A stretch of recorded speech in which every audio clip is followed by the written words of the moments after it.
final race then of the day. The Circuit Ricardo Tormo has hosted 5 of the 6. So you're thinking, what one's missing? Well, new for 2023, the Stock European Championship. This is a new class, really, for this year. It's been embedded before in the Moto2 European Championship, but this year is a race in its own honour. Marco Tapia took the victory last year when it was a race within a race, but now it will be their own grid. This circuit has already given us history today. There's more coming up. The final time today here at the Circuit Ricardo Tormo in Valencia. Kiko Giles here, Steve English still alongside me, excuse me, as I'm so excited here in the commentary box. This is the last one, it's the 6th race of 6 on our billing, and it's a stock one. Steve, this is our first chance to commentate a stock race together. What can we expect here? We can expect a lot of Yamahas at the front. They're pretty much all Yamahas on the grid, with the exception of a lone Kawasaki out there for the number 61 of Javi Del Olmo. And other than that, this is really just a class that's come into its own for this season. It had been a subclass in the Moto2 Championship in the past, but it's also the class where we've seen the likes of Fermin Aldeguer came through from the stock 600 ranks, same as Alex Skrieg. They had a great championship battle a few years ago. Now they actually would have the billing of a race on their own. So I'm interested to see how the stock class goes, and we'll see who's able to come to the fore. There are some names that we know in this class, none more so than Daniel Munoz, the number 17. We've seen him racing in some of the other classes here in the Junior GP paddock over the years. Yeah, we're going to take a look shortly at what happened in the first race of this championship's history. That happened last time out at Estoril. But before we do that, let's just take you through some of the runners and riders. Daniel Munoz is one of the key riders. He's been battling with Eric Fernandez. This is what happened last time out. And of course, it was a bit of a belter, I must say, considering that it is a new class. Everything's still taking shape. This was Estoril in a bike in the middle of the road. That was the number 13 of Dino Iozzo. And there was tears elsewhere, but 17 out front. Danny Munoz just looked untouchable and invincible, actually, if we want to put the two words together. The number 44 was Adrian Rodriguez. He was right in the mix. And as we said ahead of this, a lot of them were Yamahas. But there was only one that was clearly out front. That was Danny Munoz, who held on for victory. Will he be able to do the same at Valencia? Qualifying, free practice says yes.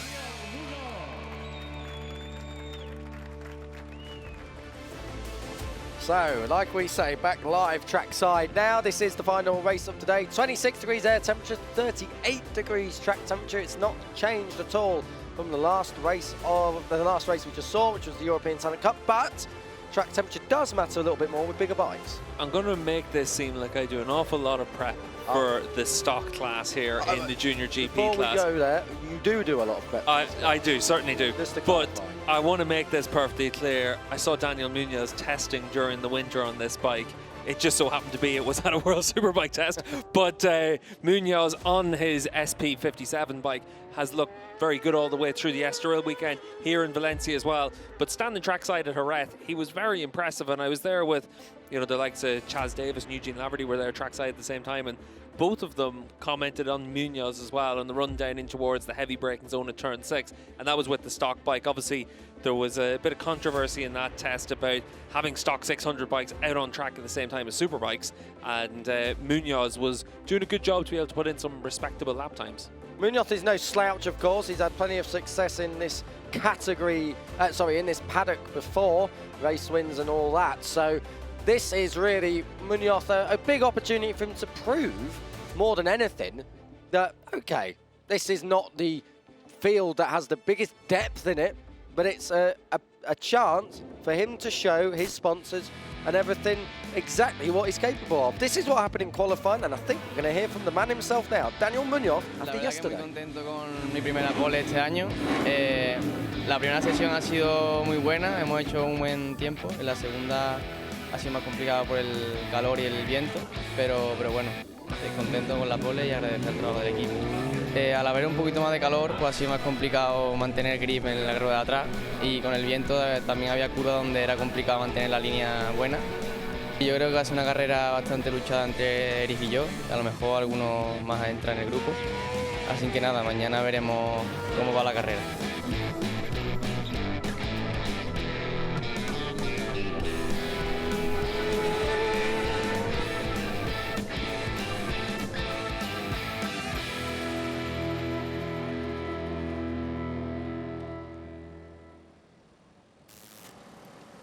So, Danny Munoz, the rider to beat then. He is the championship leader coming into this. Of course, there's only one race for the stock class this year, each round. So, that's not a lot much more to say. Pole, win.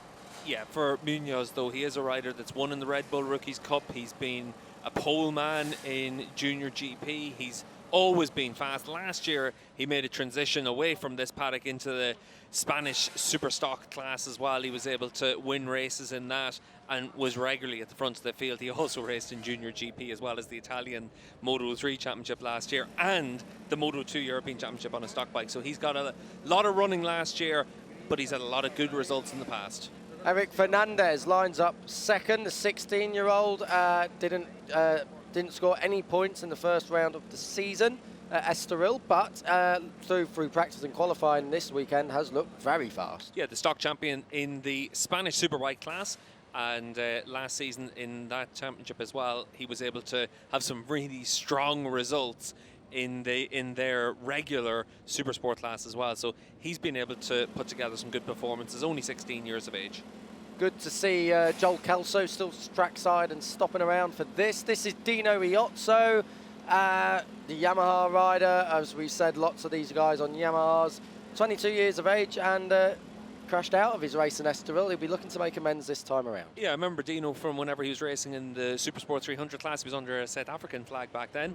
And for Dino, 22, got plenty of experience, been racing in the Spanish Superbike class as well. And he's been able to put together some decent performances in that. Now he knows there's a chance to be at the front of the field.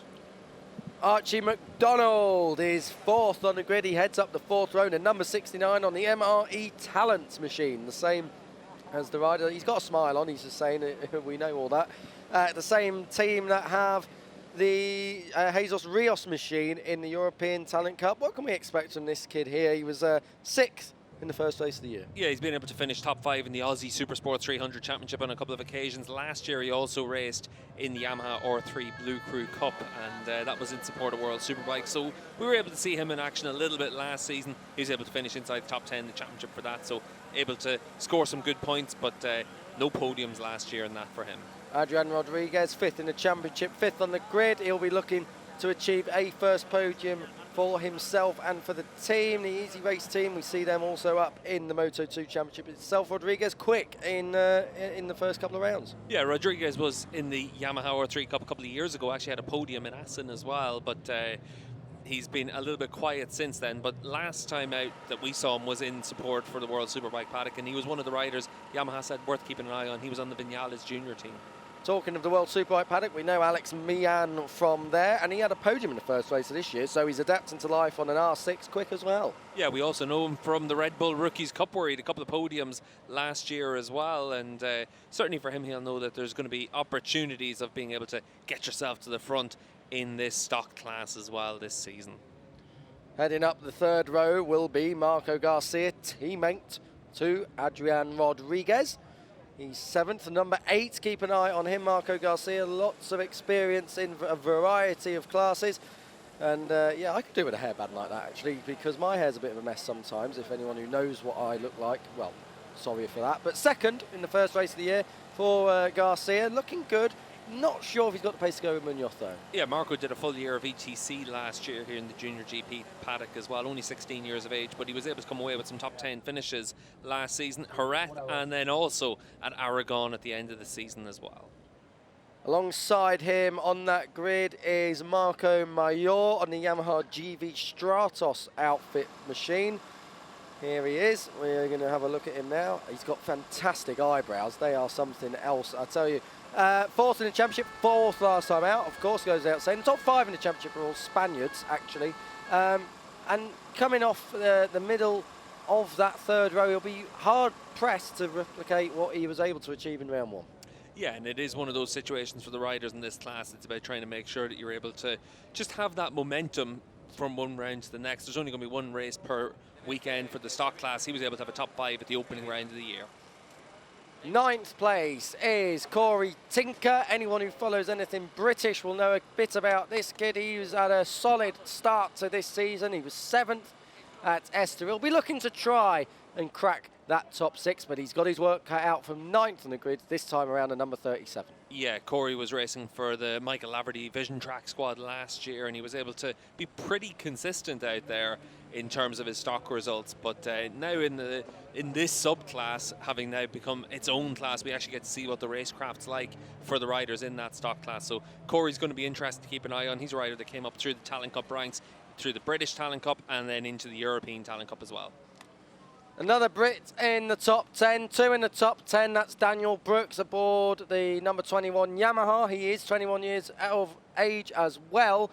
No points, though, at Estoril. So a top 10 in qualifying. He'll be looking to replicate that come the races. Finished 3rd in the junior super stock class in the UK last year as well in sport of BSB. So he's a rider that's used to being at the front of the field on stock machinery, and he's going to get an opportunity through the course this year, you'd imagine, to do that once again.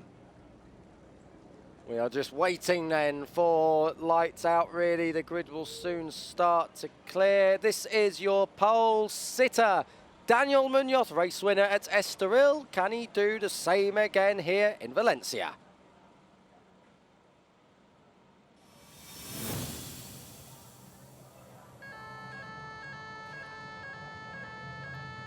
Our final race of today, race 2 of 7 in the Stock European Championship for 2023. A new class in its own right. Danny Munoz ahead of Eric Fernandez and Dino Iozzo. It's Spain and Italy on the front row. Australian Archie McDonald ahead of Adrian Rodriguez and Alex Meehan on the second row. Watch out behind, there's plenty of Brits to keep an eye on. 9th, 10th and 15th are their starting slots. Corey Tinker, Daniel Brooks and Carter Brown. Kiko Giles and Steve English here alongside the paddock in JuniorGP for the final time this weekend at the Ricardo Tormo circuit in Cheste, Valencia. And what can we expect this time around, Steve? What's your predictions? I am going to go with the Yamaha race winner. There's 18 of them in this field compared to 1 Kawasaki. So the odds are in their favour, especially considering the Kawasaki is down at the back of the field. The number 61 rounding out the back row of the grid. But for all these riders in the stock class, this is a great chance for them to be able to show what they can do. Last year and up until now, this has always been a subclass. And it's only really been at the end of the season whenever it gets a bit of attention. But now it's got its own race all the way through the season, and we get to see which these riders are able to cut it. The stock class has been able to find some good riders over the years. Fermin Aldeguer came through to win this a few years ago up against Alex Skrieg. They've both made their way onto the World Championship in the Moto2 class. You can find talent in the stock class.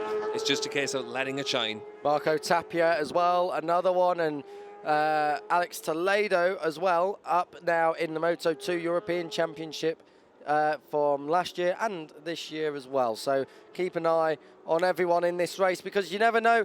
This, of course, is one of the races in this paddock, and these riders are here now. They are in their own spotlight. It's their own chance to demonstrate maybe perhaps what was masked by better machinery in the old days back last year and years previous. So it can be an opportunity if one rider, say Daniel Munoz, starts to clear up and dominate. He could open his way up into a Moto2 ride like that. You move on to the Moto2 World Championship like many riders before. Yeah, for Munoz, of course, he is a race winner in the Red Bull Rookies Cup a couple of years ago in Austria. He's been a podium finisher in the European Talent Cup, and he's been able to have top 5 finishes in the Junior GP class as well. So he's a quality rider on the number 17 machine, but now he needs to prove how good he is on the stock class to give himself that springboard into the Moto2 class for the next few seasons, but it is difficult for these riders as well. That's why we're seeing an awful lot of them double duty, whether it's here in the Junior GP paddock, but also racing in the ESBK Championship, the Spanish Superbike Championship as well. They're just trying to get as much track time as they can. 18 laps ahead of us, Steve. Any predictions? Who do you think is going to do this one? Munoz has got the pace to run into the distance. It's looking that way. Cleared off in Estoril just a few weeks ago, and we are expecting the same here. Maybe someone will go with him. Maybe it'll be this man, Eric Fernandez, the number 4. And don't forget Dino Riozzo, plenty of World Championship experience as well. Maybe he can do something on the IUM Motorsports Yamaha. Coming under starters orders then, the final time today in the Junior GP paddock. The stock 600 race is lights out, and it's a great start from the pole sitter. Danny Munoz got that absolutely driving then. He is for sure going to take the whole shot, but it's Marco Garcia who's come right the way through. Marco Garcia is into third already. Eric Fernandez looks like he nailed down in towards turn 1 for second place. Oh, Munoz out of shape there, and he's pulled it down. He's still going to have the lead as they exit turn 2. So it's Munoz who's got the advantage. Fernandez and Garcia follow. Oh no, Garcia's back to 4th place as through is coming the Australian rider Archie McDonald. Yeah, McDonald doing a good job on the 69 machine to get himself up into that 3rd spot. Fernandez, though, on the number 4 machine, he's just able to keep that watching brief of Munoz, who again had a bit of a slide there on the exit of the right-hander. So Munoz, he's pushing on here in the number 17 machine. Eric Fernandez is trying to go with him so far, the 69 of Archie McDonald. Brilliant start from the second row from him. And also, as we said at the time by Marco Garcia, still on the inside comes Dino Riozzo. That's on Alex Mian, and I think Mian's cutting back. He's trying to, side by side through turn 9 on a stock bike, the 600s. No, thank you. Running wide, that was the That was Garcia on the number 8 8 machine, and then the 44 of Rodriguez able to come through and take that 4th position very easily.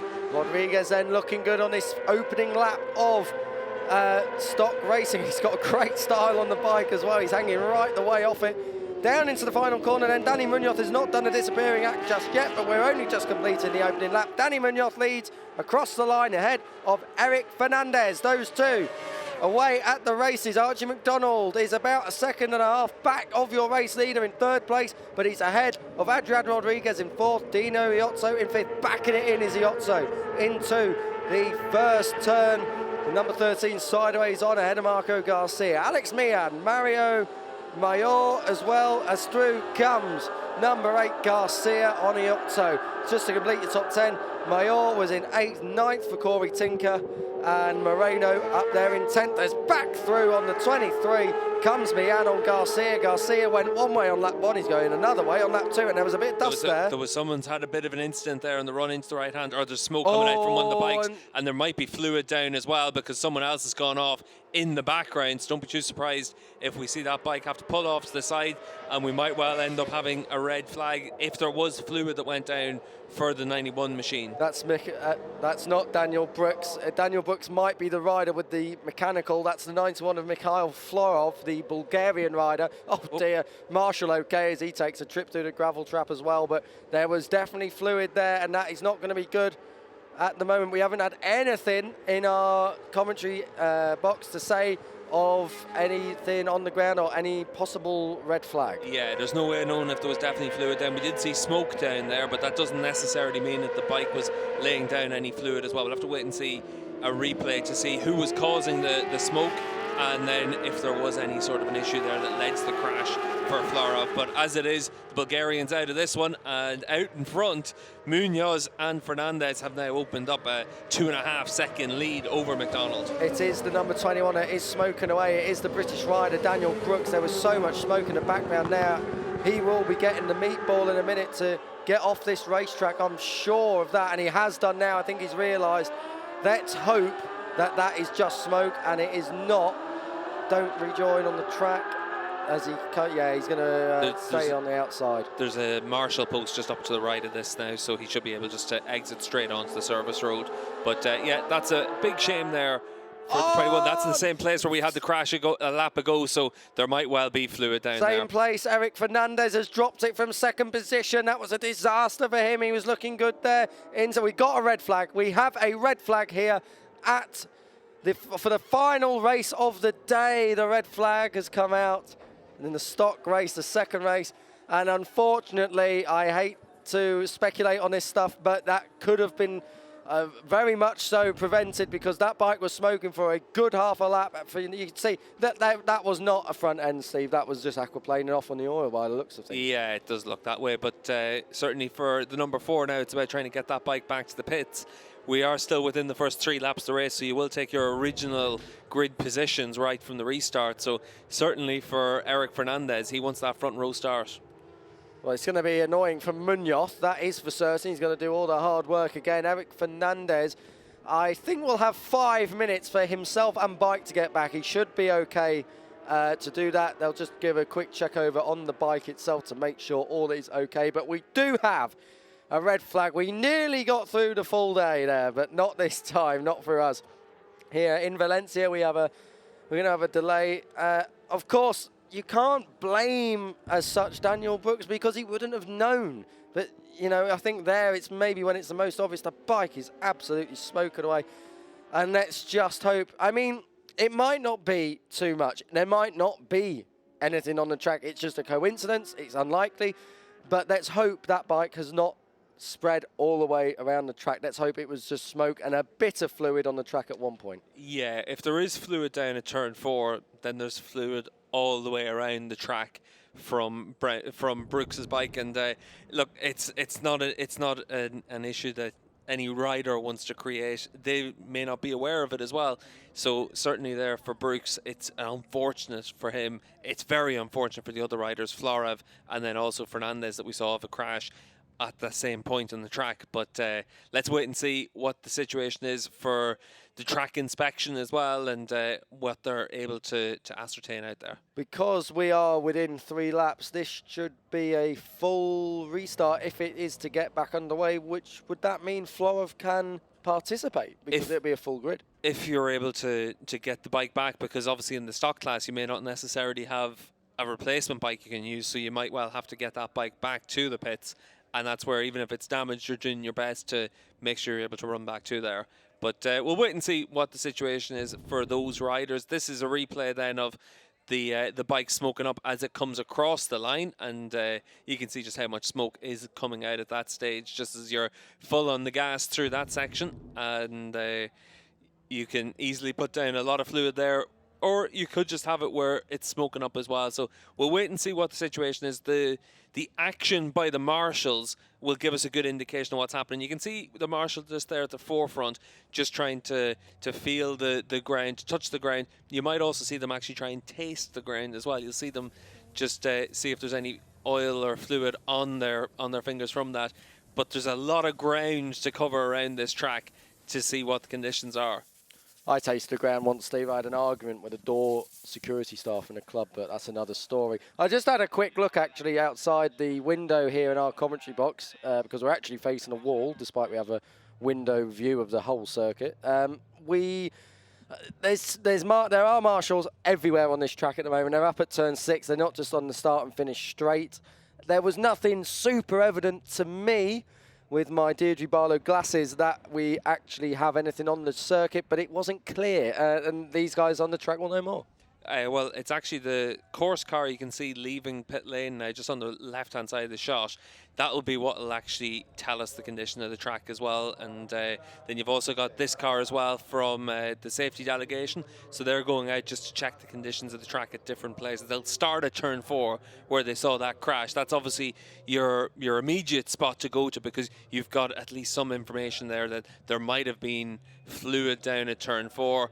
And then you'll just wait and see what happens first. But this could be a lengthy delay. Where I'm not a body language or sign language expert, but that sign by the marshal there could have meant 2 things. There's nothing, or it's everywhere. But we don't know that. I mean, the thing is, there were no other fallers at other parts of the circuit, which makes you think perhaps it's just a problem down at down at turn 5, where the crashes were for Florov and also the other rider. Well, you can see there for Daniel Brooks's team, they're getting another bike ready because in the first 3 laps you are able to get back out there and restart the race as long as you have your bike. We saw this obviously in the Moto2 class already this season in the World Championship, and for these teams, for these riders, there is a lengthy delay, so there is going to be time to get your bike repaired as well. But this is a different section of track. This is at the end of the lap, and there's a lot of stones across the track there as well. But that can be from riders running off the racetrack, so you can try and get that cleaned up pretty easily. But we'll wait and see just how long the delay is going to be, and we'll wait and see if we get any information or notice about the delay as well. But certainly for all the stock class teams, they know that it's now a case of just trying to do what you can to get ready for this. Don't be confused, it's not actually a BMW. This is a Yamaha R6, but the team is run by BMW Motorrad España. They're in the superbike class in Spain as well, so they have an operation here in the Junior GP class. They've been here for quite a long time, actually, back when this class was a subclass in the Moto2 European Championship. Well, as we look down, up and down pit lane, this is Marco Garcia. I want to just talk about Marco Garcia, if I may, Steve, for a moment. Coming off the 3rd row, was up inside the top 3 on the opening lap. Not a bad start from this kid, and the number 8 will be looking to replicate that if he can when we get back going.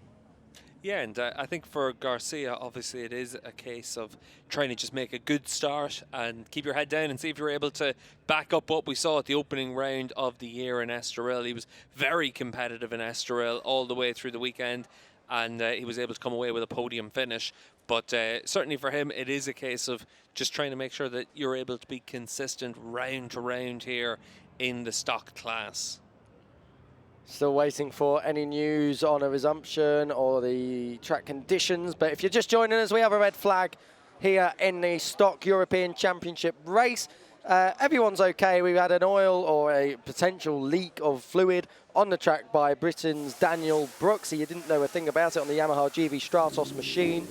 And unfortunately, a couple of riders have gone down. The first of which was the first rider was the Bulgarian number 91, Mikhail Florov, Brooks' teammate, actually.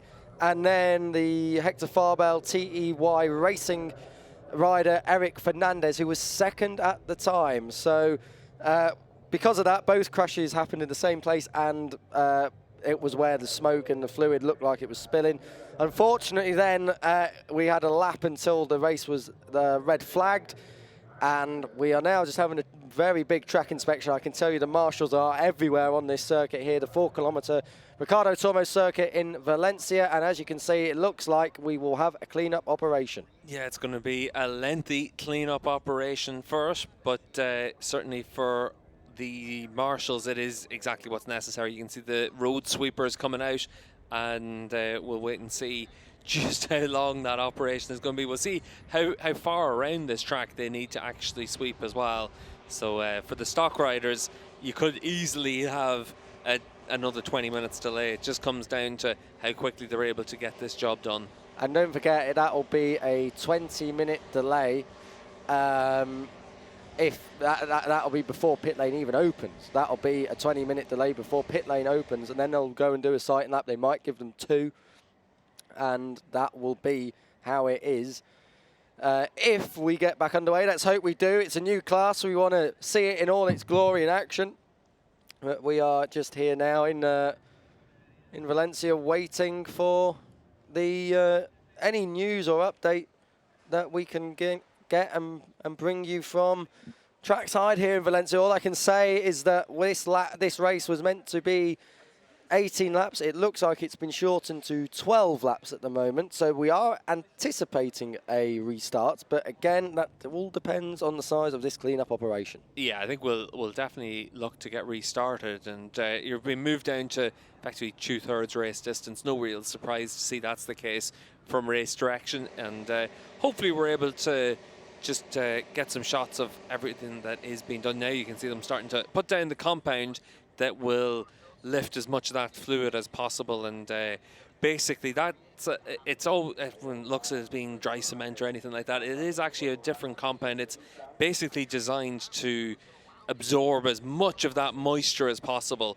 that's down there, and that'll be dropped by the fluid, the oil, anything that's down there, and then you'll sweep it and then blow it all clear and then bring the road sweeper across it as well. And we'll just keep an eye and see if it's only down here at turn 5 where they're doing that, or if they're doing that all the way around the track as well. Just looking outside our comment box window, the safety car is just up at the end of the back straight, so now this is where they're doing their track inspection, just to make sure that everything is correct out there. Yeah, across the bottom of your screens then you can see on the ticker, track inspection in progress.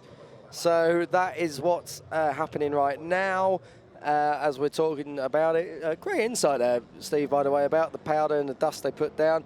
But there has still not been a better invention than something like that. I think it's been well used. Oh, this is not a great sign. It looks like we could be in for a lengthy delay, because that is at turn 10. Turn 10, yeah, it's up to well, the turn long 11. Yeah, so this is, there's obviously been oil or fluid, we don't know if it's oil, but fluid of some description sprayed everywhere around this track at various different points. So we'll see how it goes, but this is not looking very good indeed. The only good thing is we can tell you, and it is actually the most important thing, we said it once or twice already, that everyone was okay. That no one's out injured. There's no one who's potentially going to the medical centre. Everyone was up on their feet, and thankfully round here, Valencia, it's not the fastest circuit on the calendar. Of course, you don't want this at the end of the straight, but where the key areas are, seems like it was more towards turn 11 and turn 5. Not ideal, but it is what we have at the moment. So this is your AC Racing team rider. This is the Argentinian rider.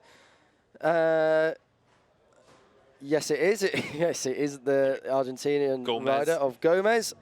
And he's just waiting to get back on. The number 64 is a bit further downfield than he'd have liked to have been down in 18th place. Yeah, not AC Racing team. Obviously, we see them with Guido Pini in the European Talent Cup. They put in an awful lot of effort to make sure they've got bikes across the classes, and they run a good operation. We've seen that in the course of the last couple of years, and good to see them put the resources into the stock class as well. And you can see the Marshals putting the resources into trying to get this track ready as soon as possible, just fire down some of that compound and then move on to the next section, working well as a team there. But it is going to be difficult for them. This is where they earn their free lunch for the day, but certainly for the Marshals, they know that there's going to be a lot of work to be done to get this track ready for 12 laps of stock racing. Yeah, 12 laps of stock racing lie ahead, and the Marshals getting a good workout as they brush away. I mean, this is not ideal, and you've got to think that, I mean, maybe this is the only part of the circuit that it's at, but it didn't look like it. That's not where the crashes happened. No, but this is what we're seeing at the moment now, so we'll keep you posted on if we see the Marshals moving to anywhere else around the racetrack, because they will be working in a couple of different places. You'd imagine down at turn 5, turn 6, and then the run down the pit straight as well towards turn 1. But there is a lot of work to be done to try and get the track back in working order at this stage. But the Marshals working as hard as possible to do that. And it is a case of, for everyone out there, that you just need to just try and work efficiently as a team. And that's the same in pit lane or the Marshals there that we can see at turn 10. And they are doing their best to make sure that we're getting back underway as soon as possible. But there is it's just a time-consuming task. I remember one time we had a red flag at Imola for World Superbikes for a big blow-up, and it took a long time to be able to get the track back to ready, because the last thing you need is to have any oil or fluid left out in the racetrack that just takes away the grip, and the riders are basically left with a wet weather crash and absolutely no warning out there. Safety is always paramount when it comes to any form of motorsport. If you're just joining us, this is what happened. This was the second incident. This was the first incident. This was Mikhail Florov, teammate to Daniel Brooks, who would have known nothing about the smoking bike. It carried on all the way around the lap. I am very surprised that the red flag was not waved. It looks like maybe there was a bit of fluid coming out there.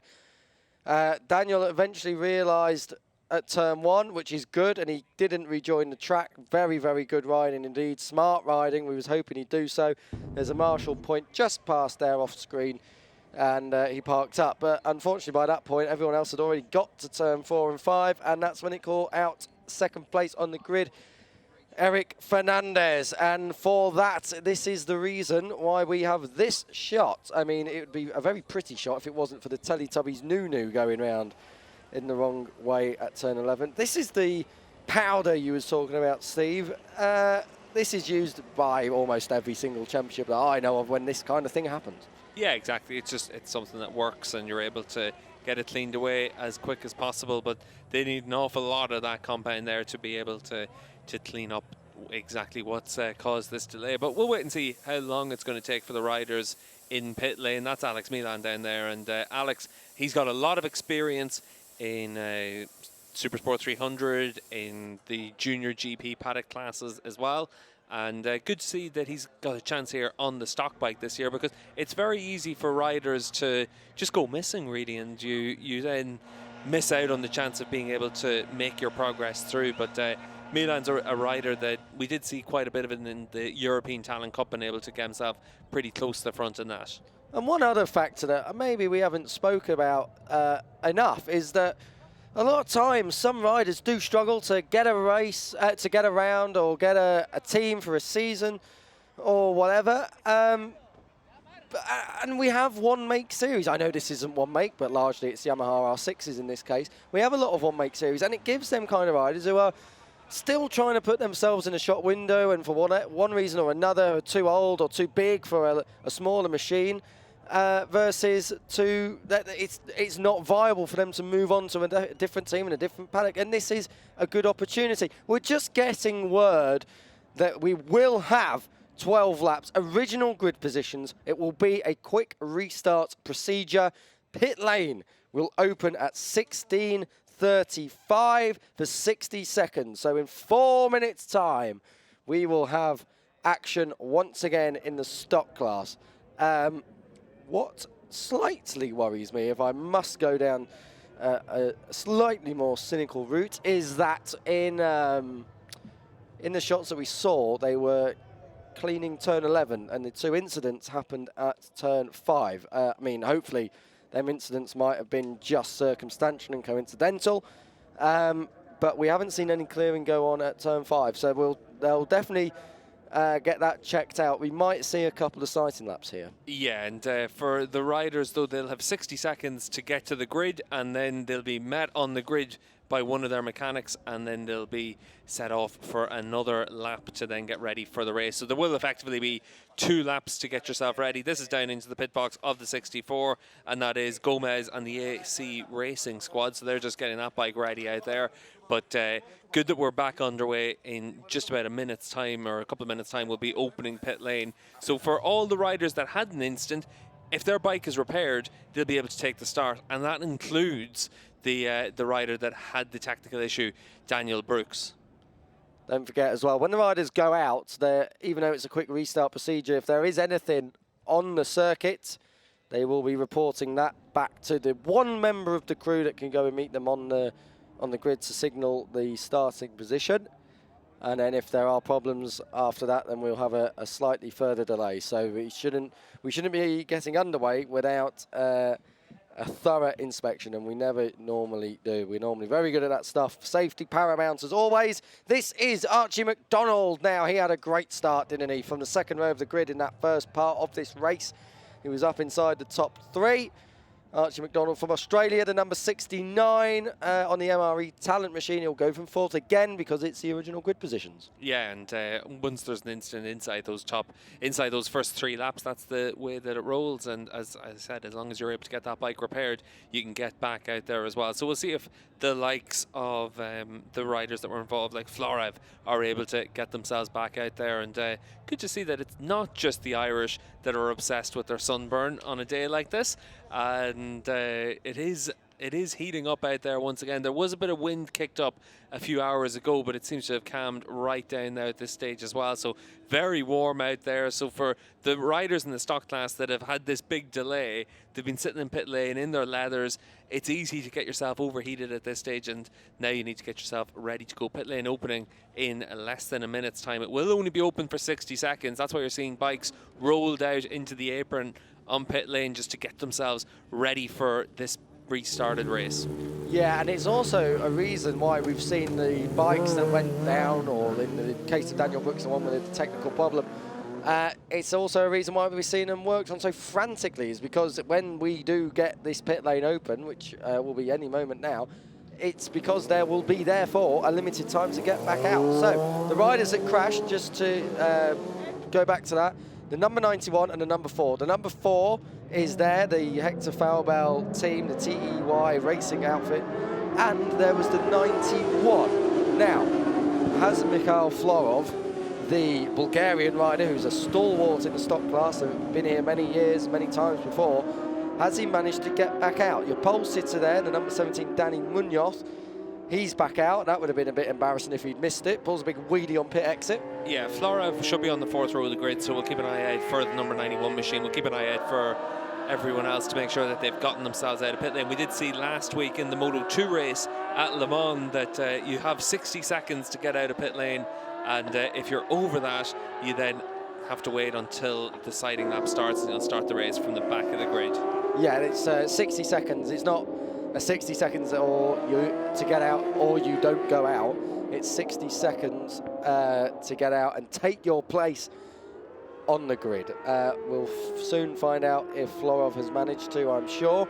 But he didn't look like, well, I don't think he remounted his bike, so maybe his bike's still out there somewhere. Well, we didn't see him remounting his bike, but he might well have been able to get that bike back to the pits, or they've been able to take out a spare bike for that. But we'll wait and see if everyone does make the start at this stage. Everybody waiting pensively. This is your pole sitter, the 17, Daniel Munoz, the SP57 racing team, good team. And really, this is the turn. We'll just go back to that fluidly. That was the turn where we saw most of the work being done. Turn 11. Everyone's got through cleanly. They would have had a good look at that. So this is the sighting lap. They're going to come to the grid. They'll have a minute with their team representative who meets them on the grid. Then they'll have a warm-up lap, and then we will go racing. That is the quick restart procedure. Yeah, it's even quicker than a minute down in the grid. It's literally for all the riders to make their way to the grid, give the okay, and then we get going as quickly as possible. I like the quick restart procedure. It speeds up the process once you have a red flag, and it's been in operation for a few years now, and a good change that was made just to help the organisation keep things running on schedule as much as possible. Yeah, very good change indeed, and we particularly appreciate it at this time of the day. So Munoz is met, and now he will be on his own on the grid. He will have to do it all over again, but only 12 laps this one, so not the full race distance of 18. Let's hope that we have a lot cleaner this time around. The last rider just coming in there was the 74 of Carter Brown on the CF Motorsport. Remember them? They were the team that almost founded Kyle Ride, who is a British Superbike race winner now, an ex-World Supersport podium finisher in the World Championship. This is your grid, going through a bit quick there, but it's the same as it was on the first start. So we have got lights out for the warm-up lap then, and again, this is maybe a better opportunity just to see the full track now at a bit of a faster speed than the sighting lap. Yeah, the 21 there is the rider that caused the delay, Daniel Brooks, after a technical issue. And then we also saw Florov, the number 91 bike that crashed. And then the number 4 machine of Fernandez up there in the front row of the grid. He also crashed before the race was red flag. So everyone back out there to take this restart. And for Daniel Munoz, it'll be about trying to make a nice, clean getaway and be a little bit smoother than what we saw from him from the get-go of the initial staging of the race. He looked a little bit ragged in those early stages. We saw him make a big mistake in the run down in towards turn 2. So we'll see if Munoz has learned from that. 12-lap race now for the stock class, so it's a 2/3 race distance. So you'd expect everyone's just going to give it everything they have just to make sure they can get it to the front as quickly as possible. And not just that as well, of course, everybody behind Munoz, which was the rest of the field, the ones right behind him, Eric Fernandez, Dino Iozzo, Archie McDonald, would have seen his couple of mistakes and will now probably think more than ever, if they can get the whole shot down towards someone, try and ruffle his feathers and try and just disturb that rhythm that Munoz has had right at round one, he can just time trial his way through. Yeah, exactly. That's what the target has to be for all those riders. They know that it's about putting the pressure on Munoz. He was able to win the opening race of the year in Estoril, and we know that he's a fast rider. We know that he's a very consistent rider, but what's he going to be like if he's under the pressure, if he's under the cosh from the likes of Fernandez right from the start? Just coming to the final sector then for the final race of the day. If you're just joining us a little bit later than usual, it's because we had a red flag for a fluid spill around the track from number 21 Daniel Brooks. He done the right thing, and as soon as he was aware, he got off the circuit. Unfortunately, it took a little bit long to red flag this, and thus we lost a couple of riders at turn 5. Both riders are back out. Daniel Brooks is back out. We've had a track inspection. Lots of work has been done around the circuit to make sure it's all okay. And now we are getting ready for a full start. Kiko Giles and Steve English here alongside me. Steve, any final thoughts before we go green for the final time here today? Keep an eye out on the third row of the grid for the number 8 machine, Marco Garcia. Made a great start in the initial staging of this race before the red flag. So, in the first race start, it was Danny Munoz who got the hold shot. Will he repeat it? We are ready to go now. Again, it's a good start. Instant reaction there from Danny Munoz. A massive wheelie on the way down towards turn 1. Archie McDonald there fighting with the 13. That is Dino Iozzo on the run down towards turn 1. But this time, Munoz does hold on, as he did earlier on. But it's from Eric Fernandez who's into second place. One of the riders who crashed earlier at turn 5. So Fernandez into second. Third place, Dino Iozzo. It's line astern as they were on the grid through the opening sector. Turn 4. Now we're coming to where the spillage was at turn 5. Let's see if they all get through. I think they will, as they're all coming through. Turn 5. Oh, there's a couple of riders side by side there. I think they might have been running out a bit wide. One of them looked like the CF Motorsport, number 74 of Carter Brown. It was, but we're all through, nice and cleanly. Danny Munoz is leading. Yeah, much tidier start and opening lap there from Munoz, and you can see himself and Fernandez have opened up a pretty big gap now. Dino Iozzo, that's out to about a second, but Dino doing a good job in the 13 to keep himself up into those podium spots in front of Archie McDonald. Marco Garcia didn't make as good of a start this time around, ended up still in that 7th position, so just holding on to that. Daniel Brooks, that had the technical issue, he's still up there running inside the top 10. Yeah, Brits in 9th and 10th, Corey Tinker and Daniel Brooks. Then in 14th place, making one place up on his grid start, the Craig Fitzpatrick Motorsport machine, the number 74 of Carter Brown. But as we come through the final sector now for the first time, Danny Munoz and Eric Fernandez pulling out already, and we're expecting Munoz really to pull out a bit more across the line to complete lap 1 of the shortened race distance, which is now 12 laps. Munoz leads ahead of Fernandez. Then it's Iozzo in third, the number 69 of McDonald there in 4th place on the MRE Talent Yamaha. Yeah, and you can see though from Fernandez doing a good job here just to stick with the race leader Munoz as well. So this is good performance from Fernandez on the number 4 machine, but it's about whether or not he can do it for the full 12 laps. You can see from Munoz there just how much he wants to push on. He's making sure that he's pushing as hard as he possibly can. Through turn 4 in towards turn 5. I'll tell you what, Fernandez is sticking in, isn't he? He really is giving this a good go. The number 4 is chasing Munoz. In fact, he looks a bit quicker than him in this early stages. Like you say, we'll wait and see if that's how it's going to be for the rest of this race. We're going to get a replay now of the start, and a great start by Munoz, but as we're going to see, Steve, massive wheelie on the run down towards turn 1. Yeah, and it just caused him that bit of momentum as well, but he's still able to hold on to that whole shot. The number 4 machine there, though, of Fernandez, he is the reigning Spanish Superbike champion in the stock 600 class, so we know he's good on the stock bike, and he's just trying to make sure that he's able to keep it honest at these early stages of the race against Munoz. I didn't know we had ride height devices in stock racing. Yeah, ride height not really working as well as it should do there, but a lot of height off the line, and for Munoz himself and Fernandez, they have been able to open up 2 seconds now over the rest of the field.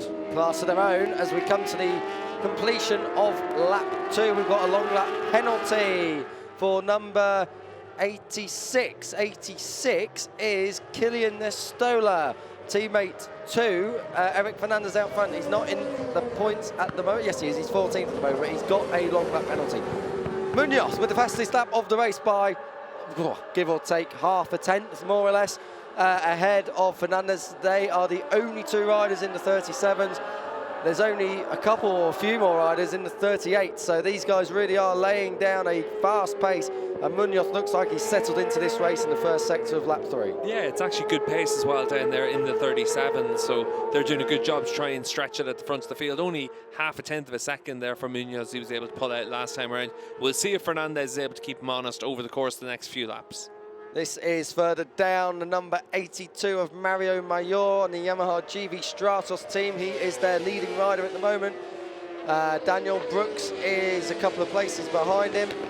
And we look down the field for Florov, who's 13th. But out front, nothing really to separate these two. A few bike lengths maybe between Munoz and Fernandez behind him. Fernandez a tad slower on that lap previous on lap 2, but he's hanging in there, but you just get the feeling Munoz is getting ready to go. He's a bit wide there, though. Yeah, Munoz has the speed, but Fernandez, he's not letting him go, and this is really good stuff from Fernandez. And he's closed up on this lap. He's pulled back a tenth of a second in the last sector, and they've pretty much been matching each other in the rest of the lap. So it's good stuff from Fernandez on the number 4 machine. Let's see what the lap times are as they come across the line. It's a fastest lap of the race for Fernandez. He pulls back a tenth of a second in that final sector, so he was able to close up on Daniel Munoz. The gap now less than a tenth. He had a look down the outside of Munoz down towards turn 1, wasn't able to get that done, but there's definitely pace in this race. There's definitely pace with this number 4, the Eric Fernandez machine, looking very, very good indeed. I must say Munoz looks better through turns 2, 3 and 4, and then from 5 all the way through to the end of the lap, Fernandez just gets it absolutely gassed up through here and is right with him again as they come through turn 6. Fernandez riding well here as we are looking at this lead battle, and out onto the green for Danny Munoz. So Munoz is pushing on. These two, obviously, I mean, one would think they're not going to take too much time out of each other, but that's what I was alluding to. It's a 3-second gap back to Iozzo, who is in with a bit of pressure from Archie McDonald, the Australian behind him. Here they are on screen. Yeah, and at the front of the field, though, Munoz and Fernandez, 17 and 16 years of age, about 6 months between them. So young riders, but they know what it takes to be at the front of the field, especially for Munoz.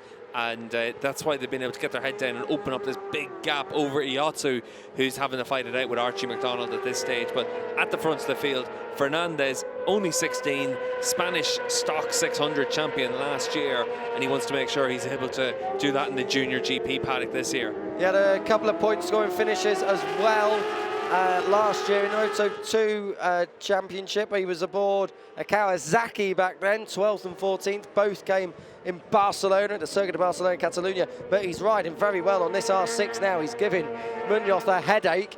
We are a third of a way through this race with 8 laps to go, just less than 8 laps to go now as we get in towards turn number 2. Munoz holding his own, putting down a good pace. He's not making too many mistakes, but perhaps we didn't expect Fernandez to go with him, and what a story this would be. Fernandez crashed in the first part. Yeah, Fernandez isn't going with him right now, though. We've seen that on this lap there is a little bit of a gap starting to develop now for Munoz. He's trying to put the pressure on Fernandez, see if Fernandez can go with him. The gap out to about 0.3 of a second. We'll see if Fernandez can answer back. This is them coming through turn 7 as we turn our attention back to this battle for third, the final podium position. That is the number 13 of Dino Iozzo ahead of Archie McDonald. McDonald would so dearly want to get on the podium. That is for certain. Behind them, Adrian Rodriguez and Alex Mian. Marco Garcia is in 7th. Mario Mayor in 8th, and then Corey Tinker and Daniel Brooks, the best of the rest, 9th and 10th of the Brits. This is into turn 4. Yeah, this is Dino Iozzo. He's up there on the podium right now in 3rd position, just in front of Archie McDonald, and then Adrian Rodriguez right there with him as well. That's the number 8 then of Marco Garcia. It's just keeping that watch and brief on the podium battle. But as it is, it really will come down to if anyone makes a mistake in that group. We're just closing up on half distance of this 12-lap race. So this is when it starts to settle down a little bit, and we'll see what everyone's pace is. And the pace last time around was another 0.2 of a second for Daniel Munoz. The gap just inching away from Eric Fernandez at this stage. Through into 6th place. I think he was actually just defending position. That is the 23 of Alex Mian, who's ahead of the number 8 on the Easy Race Team machine of Marco Garcia. So those two are having a battle for top 6 honours. Let's see what the gap is back at the front of this battle, though, at the front of this field. It's 3/10 as they come through the timing point. So Munoz just edging away, just by a 10,000th of a second, a 100th of a second that time around. So Munoz starting to lay it down here now in this stock European Championship race.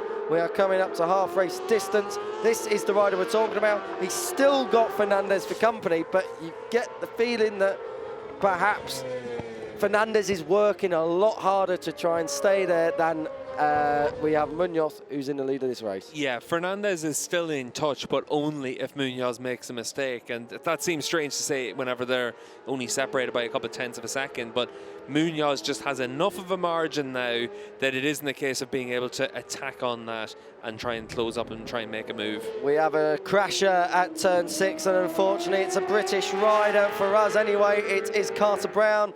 I thought I heard a bit of scraping in our headsets, and that's Carter Brown, angry more than he will be injured, that is for certain. So the final race of the day has not gone the way of Carter Brown on the Craig Fitzpatrick Motorsport Yamaha. Anyway, he was in the point, so it's positive.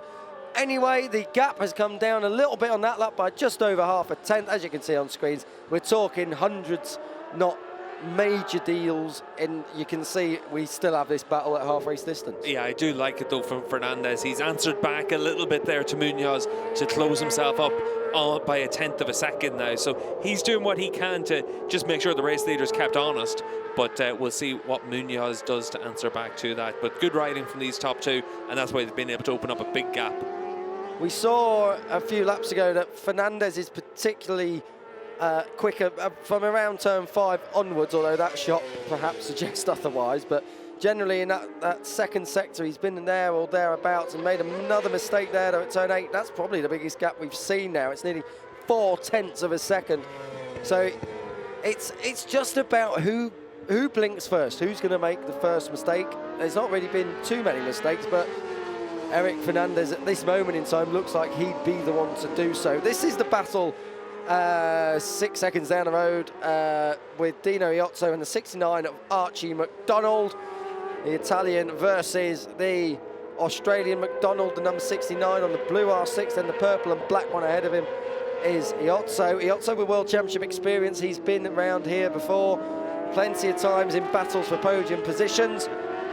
As they come across the line, 5 laps to go, your leaders have already crossed the line, and it is just hovering over 4/10 of a second between Munoz and Fernandez. We'll get a look at them in a minute. What do you make of Dino's ride so far here, Steve? It's a very consistent job.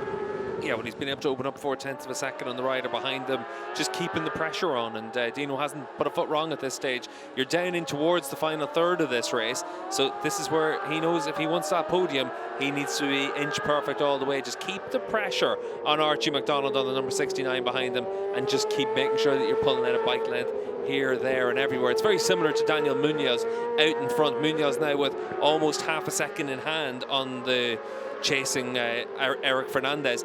And it is just a yard here, a yard there, just picking the bike up a little bit earlier, getting that little bit more speed down the straight, and just making it more and more difficult for your rival. It's tough for the rider in front as well, though, because they're running as fast as they can. They're setting at the front of the field, Daniel Munoz with a lap there, still within a tenth of a second of his personal best in this race. So they're setting their fast pace, but they're not opening up a big gap. So every time they look at their pit board and they see +0, they know that they're riding as well as they can, but it's not opening up a big gap. This is the battle for 5th position, the number 44 of Adrian Rodriguez on the other Easy Race Team Yamaha R6. He's just ahead of Alex Mian in 6th place. Then it's Marco Garcia in 7th at the back of that group there in the picture, just ahead of Mario Mayor, the Yamaha GV Stratos machine. But this is the battle for 5th position. This looks like it will go all the way to the flag if we stay with them. As you can see, the battle for 3rd is kind of flattened out now, because 3rd looks like in the hands of Iozzo, who's now half a second clear again. This is into turn 2, a pass for 5th place, yes. So Alex Mian gets that down the inside. Stopped well. Adrian Rodriguez, no answer back. We saw Mion very strong in the closing stages. The last time out in Estoril, he was able to come away with a podium finish. And now that we're into the final third of this race, he's just starting to come into his own now as well. He's up inside the top 5, but he's got too much ground to make up on the riders in front of him. So this could be where his progress stalls. I'll tell you what, this race isn't over for the victory, that is for sure. Fernandez is digging in deep here. Danny Munoz may have led every single lap of this, and Fernandez might have pushed him, and he's still pushing him, even at this late stage of this race. The gap was up to over half a second. It's now nearly 4/10. Yeah, keep yourself calm though, Kiko, because Daniel Munoz is answering back on this lap. He is. Fastest first sector of all, fastest second sector of all, and within 100th of a second of the fastest third sector as well. So he's doing a good job to dig in at this point as well and try and answer back to Eric Fernandez. It was 37.290 last time around from Fernandez. This could be slightly faster from Munoz, but Fernandez, he's quick in that final sector. Fernandez is really good in the second part of this lap. He set a personal a race best sector in the sector 3, and across the line it's another fastest lap by over 1/10 of a second. Has Eric Fernandez been keeping his powder very, very dry? We didn't expect to see this at all. Or are we seeing, with 3 laps to go, a shorter race distance just coming to a favour of Eric Fernandez? Would he have done this over 18 laps? We'll never know, because it isn't over 18 laps. It's now over, with 3 to go, 12 laps. So the first half of this lap looks more like Danny Munoz, but this also, Fernandez is very good from this point onwards, for turn 5 and out towards the back. Yeah, it's actually from the next left-hander at the end of the back straight. That's really where the number 4 machine seems to have a little bit of an advantage over Munoz. Munoz in the first half of the lap, again on this lap, he's able to pull out 2/10 of a second. That's why it's stretching out ever so slightly, the gap out to 4/10 of a second now. But let's see what happens in the second half of the lap. Munoz very strong through this section. For Fernandez on the number 4 machine, very strong through this section and should be able to close up onto the race leader.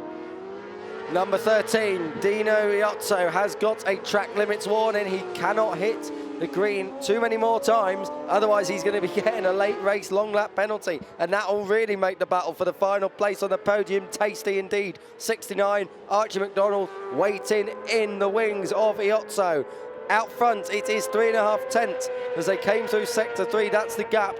When we see them across the line, we'll give you an update. But again, Eric Fernandez is so fast in that third sector. They've crossed the line. He was 14 thousandths slower that time around. Munoz just eking out a gap to nearly 2/10 of a second now. But what's interesting is, again, in the second half of the lap, it's a few tenths of a second that Fernandez can find on Munoz. So if it were to come down to a last lap battle, you'd certainly fancy his chances in that final sector. 2 laps to go, and we said about a track limits warning. You just saw it there on the green for the number 13 of Iozzo in third position. So Iozzo gotta be careful here, because Archie McDonald is right there keeping him honest. But he can't push his limits too much, otherwise he's going to get a penalty. This is back at the front. This stock race is livening up a little bit more now. 17, Danny Munoz, 3.5 tenths, give or take, ahead of Eric Fernandez. But we're coming into the part of the circle where Fernandez is so good, and he's actually a bit closer this time around. Let's wait and see what it is. Fernandez, he's going to need to put in a qualifying lap, I feel, on this last lap to get close enough, or he's going to have to let the brakes off into turn 1 where we know he's strong. No, Fernandez was faster in sector 2 than he has been up to this point as well, so he's a lot closer now than he had been to Munoz. We'll see what he can do in the final sector. There's only 1 lap and 1 corner to go, but for Eric Fernandez on that number 4 machine, he's going to have a sniff of it into this corner on the last lap. He's so good on the direction change from turn 12, the right-hander, onto the long left of 13. He was really quick there. Right, we've got a showdown, ladies and gentlemen. It was well worth the wait after all. 12 laps. We're on the 12th lap of 12 now. Eric Fernandez is giving Danny Munoz a massive headache as they come through towards turn 1. Munoz gets it pulled down. So does Fernandez. No mistakes this time around. Dino Iozzo has got 3rd place sewn up. He should have anyway, unless he goes off track again. Then it looks like he'll probably get a penalty. Oh, he ran very close there. He wouldn't want to be doing that. This is through into turn 4. These two are pushing on. Yeah, and you can see just how good Munoz on the number 17 machine is in this sector of the track.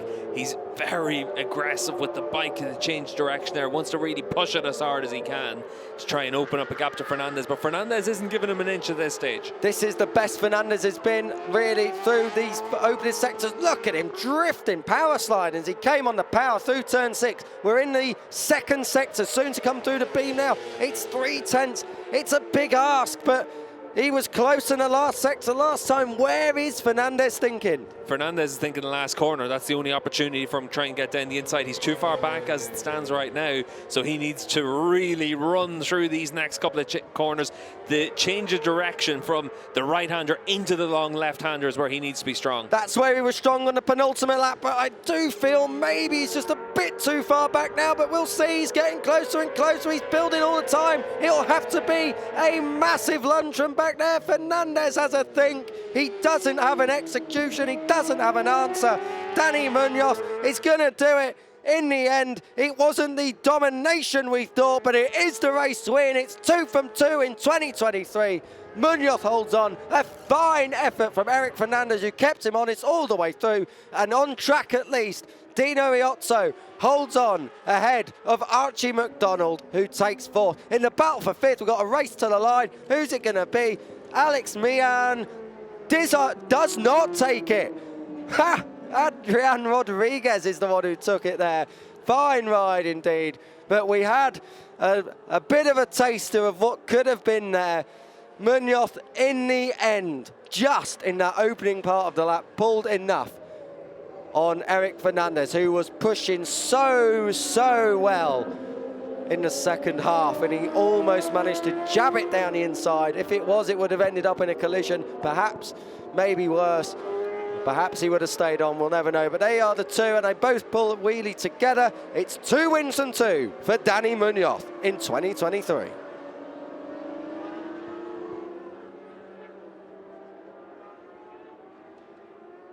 Fine ride from the number 17 Munoz there, and a surprisingly fine ride. We did not expect Eric Fernandez to push Munoz so hard.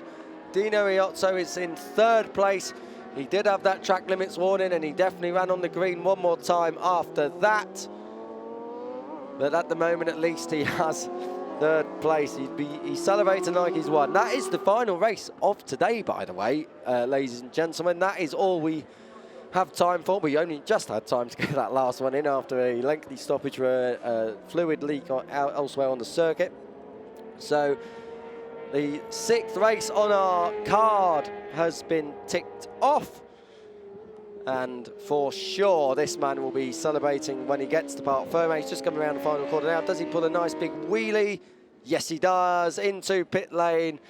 Danny Munoz, the unquestionable talent.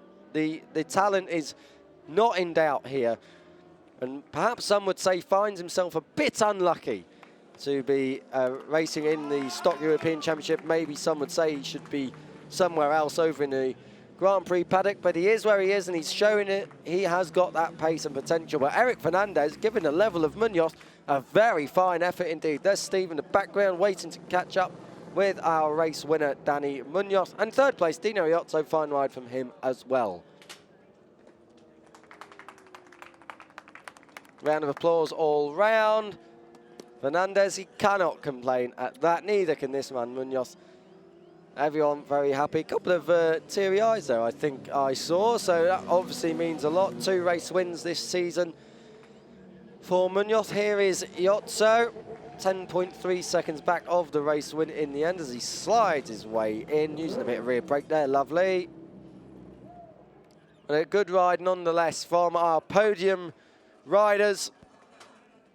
Iozzo doing a solid effort to convert that front row, of which he earned yesterday in qualifying. Big round of applause down there in Parc Ferme. These guys have got to wait until the next round at Jerez until they can get going.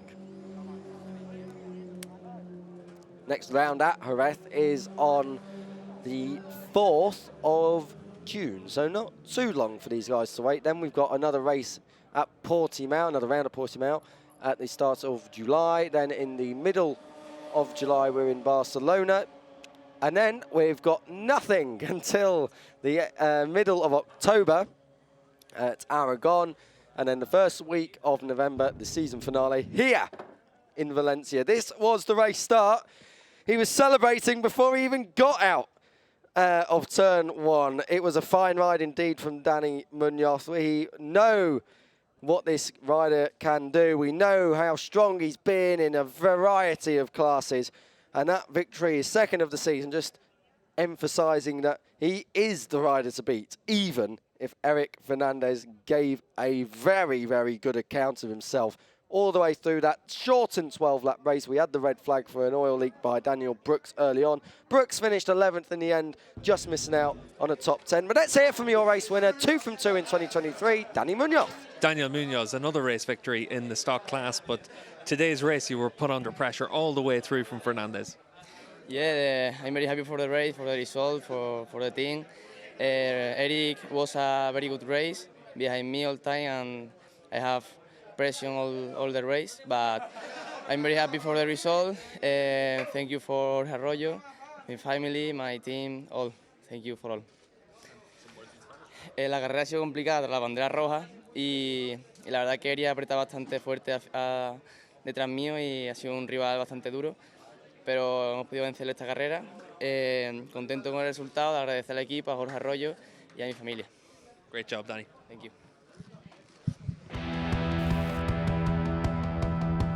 So, the final race of the day is done. Let's see exactly what happened. These are the highlights. It was a good start by all, but we had a smoking bike. It was Daniel Brooks who was putting oil or a fluid of some description out, and it actually took out his teammate Mikhail Florov, the Bulgarian, and then second in the first race, Eric Fernandez. Everyone managed to get back to the pits, and after a delay and a red flag as the track was cleaned up, we went again. And it was a good start once more by Munoz, who got the whole shot, where although it was close all the way through with Eric Fernandez chasing hard, he never saw another rider ahead of him. This was the closest it got as Fernandez looked down the outside towards turn one, but couldn't quite execute the move. Dino Iotto was riding well in third place ahead of Archie McDonald. Iotto picked up a track limits warning towards the end of the race, but didn't get a penalty. He kept it all neat and tidy in the closing stages. Archie McDonald just denied of a first podium in the stock class.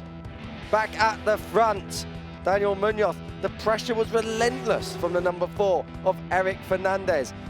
But in the end, Munoz just had enough. Another win, it's 2 from 2 in 2023. He got ahead of Eric Fernandez, stayed ahead of Eric Fernandez, I should say. Dino Iotto clinched third, Archie McDonald ahead of Adrian Rodriguez and Alex Mian. But the day in stock belongs to Dani Munoz, who now has 50 points from a possible 50 and a 100% winning record in 2023's class.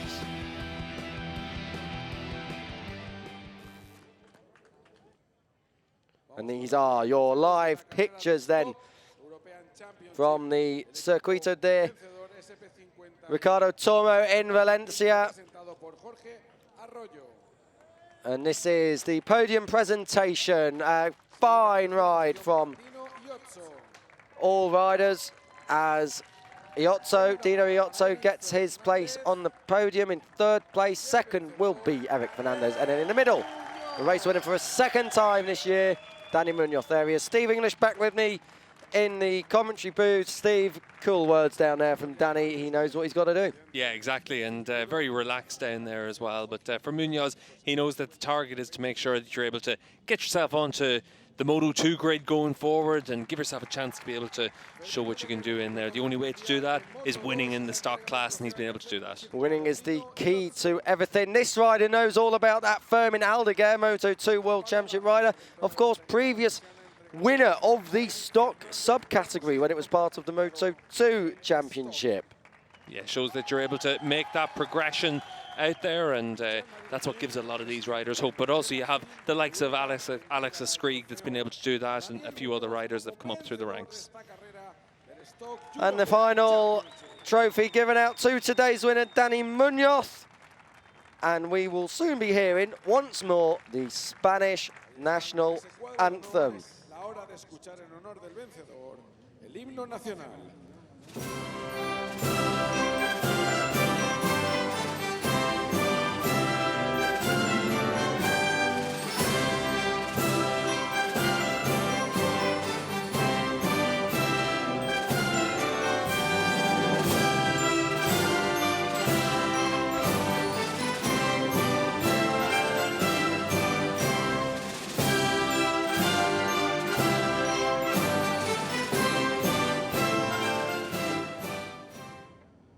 Ese aplauso para Dino, Eric y Daniel.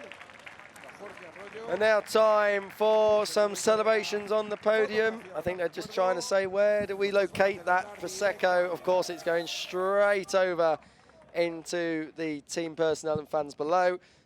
Steve, 6 races done for today. Any closing thoughts from your side across what we've seen in the 4 classes? Well, we've got a long wait until we're back in junior GP duty, but certainly for these riders, they know that next time out in Jerez is going to be another good opportunity. We've had good racing across the board in all 4 classes this weekend, and I think especially in the Moto 3 class, it's going to be interesting to see how that momentum carries forward for Piqueras. The European Talent Cup, though, I said it at the start of the day, that's the class I'm really interested in seeing how that develops over the course of the season. Can't wait to see the chapters of 2023 unfold in all classes. But today in the stock class, Dani Munoz held on for victory by just over a quarter of a second from Eric Fernandez. Dino Iozzo third ahead of Archie McDonald and Adrian Rodriguez. Alex Mian, Marco Garcia, Mario Mayor and Corey Tinker for Great Britain in 9th, ahead of Guillermo Marcel Moreno for Mexico in 10th. Daniel Brooks held on for 11th ahead of Kilian Nestola, Maximiliano Rocha, Mateusz Hulovic and Javier Del Olmo, the final point scorer. Mikhail Florov from a 4th row start, just missing out on points. 1 crasher, Carter Brown on the CF Motorsport Yamaha. The championship, Dani Munoz, it's easy. 2 wins, 50 points. He got a 21-point advantage over Marco Garcia, who was fine. In today's race, he took 2nd. He's in 2nd overall in the championship standings. Alex Mian 3rd, Archie McDonald and Adrian Rodriguez completing the top 5. Corey Tinker, best of the Brits, in 9th.